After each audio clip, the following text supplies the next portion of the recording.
We actually have the ability to change our parentage. To change our parentage. In verse 2, with respect to the absence of love, it says, "And though I have the gift of prophecy," I'm a prophetess, "and understand all mysteries and all knowledge, and though I have faith that I could remove mountains, if I don't have love, then I am no thing." And I looked up nothing. It means you are no man and you're no woman. You are not. You're zero. A no people. You are a no people. Someone that's not in contact with God. Right. And once again, we're speaking of on a spiritual level, and also love as obedience, not as an emotion. Okay, I know you evidently ran into some more scriptures that would expand our knowledge. One of the things that I like, when Jesus said that we would show our love for Him through our obedience to Him, okay, and that we would show our love for Him by doing the things that He said. In the book of Matthew, chapter 25, the Gospel according to St. Matthew, chapter 25, Jesus is teaching, and He teaches us something that every Christian should take note of. Okay. And I'll start reading in 25 verse what? 25:34. Jesus is teaching, and He said, "Then shall the King say unto them on His right hand," well, I'll start reading in verse 31. "When the Son of Man shall come in His glory, and all the holy angels with Him, then shall He set upon the throne of His glory. And before Him shall be gathered all nations, and He shall separate them one from another, as a shepherd divideth his sheep from the goats. And He shall set the sheep on His right hand, but the goats on His left." So there's going to be a separation made of men. One group He's calling sheep, and one group He's calling goats. He goes on to say, "Then shall the King say unto them on His right hand, Come ye, blessed of my Father, inherit the kingdom prepared for you from the foundation of the world. For I was an hungered, and ye gave me meat. I was thirsty, and ye gave me drink. I was a stranger, and ye took me in. Naked, and ye clothed me. I was sick, and ye visited me. I was in prison, and ye came unto me. Then shall the righteous answer Him, saying, Lord, when saw we thee an hungered, and fed thee, or thirsty, and gave thee drink? When saw we thee a stranger, and took thee in, naked, and clothed thee? Or when saw we thee sick, or in prison, and came unto thee? And the King shall answer and say unto them, Verily I say unto you, inasmuch as you have done it unto one of the least of these, my brethren, ye have done it unto me." So this is a doing. This is a doing. This is doing what He said to do.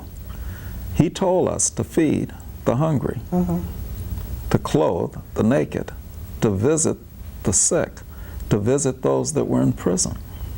And He goes on to say this by showing our love through our obedience to what He told us to do, that we're going to a special place.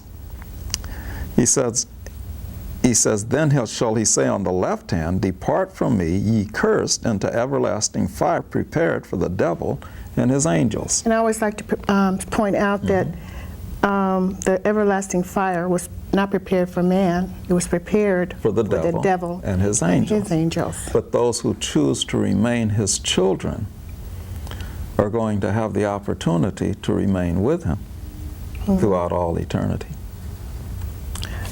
And the reason that this group was going was the exact opposite of the reason the others were going to be in paradise. It was because they did not do what the Lord told them to do. So they did show their love for the Lord through their obedience. What came to me was, okay, some people may make Jesus their Savior, but then if they're to make Him their Lord, then these are the things that they would do. They would do what He said to do. They would do what He says to do.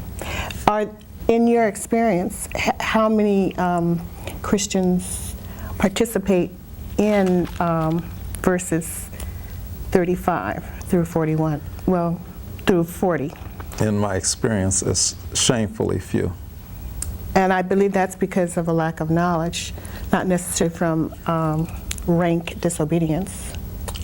I believe that Hopefully. there are a lot of ministries that are afraid to teach this, because it's teaching and telling our Christian brothers and sisters that if you don't feed the hungry, if you don't clothe the naked, if you don't visit the sick, if you don't visit those that are in prison, you're not doing what the Lord has told you to do. Mm-hmm.